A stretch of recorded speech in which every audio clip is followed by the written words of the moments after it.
அது மட்டுமா, ராஜ்மோகன் கிட்ட கொடுத்த இன்டர்வியூல இருந்து தான் நான் இவ்வளவு பிரச்சனைகளையும் ஃபேஸ் பண்ணுறேன் அப்படின்னு சொல்கிறாங்க. இதெல்லாம் ஓப்பன் ஸ்டேட்மெண்ட். அப்புறம் பார்ட்டியில் நான் என்ன எம்எல்ஏ ஆகணும்னு ஆசைப்பட்டேனா, இல்லை எம்பி ஆகணும்னு ஆசைப்பட்டேனா, இல்லை பொறுப்பு கேட்டேனா? கேட்டீங்க, பொறுப்பு கேட்டீங்க. ஐடி விங்கில் பொறுப்பு கேட்டீங்க. அதனால தான் உங்களை ஓரம் கட்டி அடித்து உட்கார வச்சுட்டாப்புல ஜான் ஆரோக்கியசாமி. இது நமக்கு கிடைச்ச தகவல்.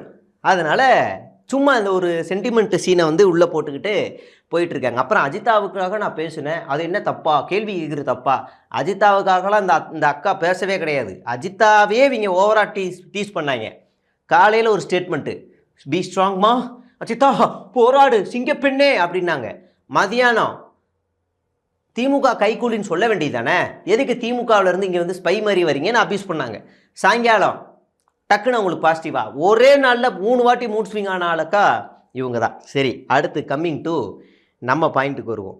இன்றைக்கி ஒரு 2 நாள் முன்னாடி, கரெக்டாக முந்தா நேற்றுன்னு நினைக்கிறேங்க, முந்தா நேற்று என்ன பண்ணாங்கன்னா, நாளையிலிருந்து மெயின் ஸ்ட்ரீம் மீடியாக்கள் நம் மீது மிகப்பெரிய அவதூறுகளை பரப்ப போகிறார்கள், அதை நாம் தடுக்க வேண்டும், அதற்கு நாம் ரியாக்ட் செய்ய வேண்டாம், அதற்குள் நாம் ஒரு கட்டுக்கோப்பாக ஒரு உணர்ச்சிகளை நாம் வந்து செய்ய வேண்டும், ஒரு பெரிய போரை தயார் செய்ய வேண்டும்னு எல்லா ஐடியும் ஒரே மாதிரி போட்டாங்க. என்ன லூசு பசங்க, என்ன இது அப்படின்னு.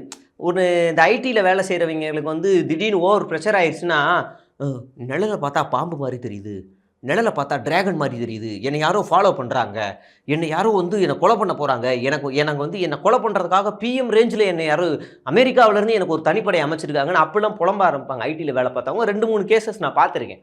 அப்படி இவங்களே எங்களுக்கு எதிராக சதி நடக்குது, எங்களை கஷ்டப்படுத்துகிறாங்க, அப்படி இப்படின்னு ஆட ஆரம்பித்தாங்க. என்ன இவங்க லூசு பசங்க பண்ணுறாங்க அப்படின்னு யோசிச்சா, இவங்களே ஒன்றை கிரியேட் பண்ணிக்கிட்டு அப்புறம் இவங்களே எதிர்கொள்கிற மாதிரி ஒரு சீனை கிரியேட் பண்ணிட்டாங்க. அதில் இந்த தமிழரசுன்ற ஐடி இப்போ சஸ்பெண்ட் பண்ணிட்டான்.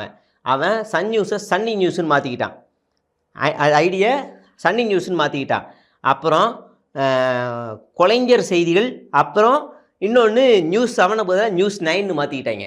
இப்படி இதுக்குள்ளேயே வந்து ஃபேக் நியூஸை பரப்புறது. என்னென்னா, திமுகவுடன் கூட்டணி வைத்தால் நான் தற்கொலை செய்து கொள்வேன் செல்வ பெருந்தகை அப்படின்னு இவங்களா போட்டுக்கிறது. திமுக கூட்டணியில் தேமுதிக நாங்கள் ஏன் சென்றோம் என்று தினம் தினம் மன வருத்தத்தில் இருக்கிறார் பிரேமலதா அப்படின்னு இவங்களா போட்டுக்கிறது.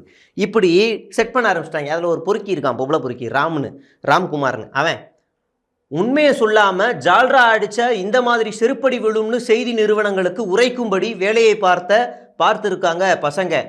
நேம் இஸ் விர்ச்சுவல் வாரியர்ஸ்னு ஒத்துக்கிட்டான்.